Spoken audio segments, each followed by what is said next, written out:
This is really the show that I came out to Hollywood to make, more than anything that I've done. So a long time. So this is like your dream project.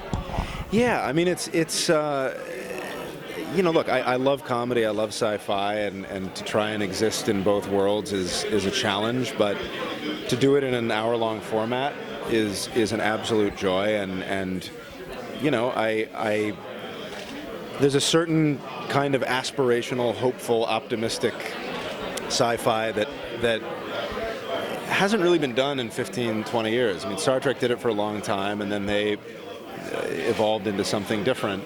And so it left open that space for that thing that, we all used to love so much. And that's what I'm trying to recapture, while at the same time putting a brand new spin on it with some ingredients that no one's ever seen before.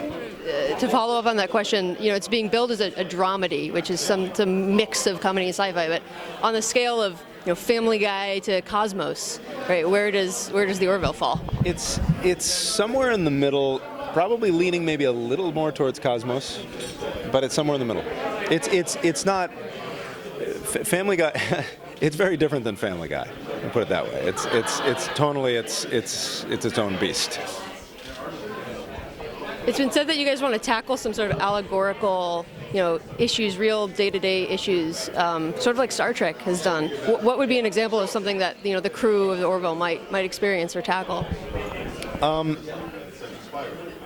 mean, look, boy, it's so hard to give stuff away. But we have the character of Bortus, who is a member of a single gender species. It's all male, and what we do with that is, look, there's two ways to go. You can treat that as a gag, or you can delve into what the real life politics and consequences of that would be, and we do that.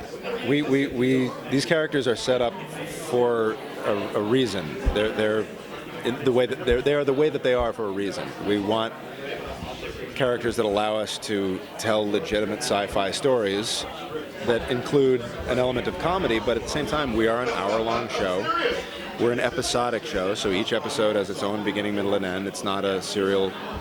It's not serialized.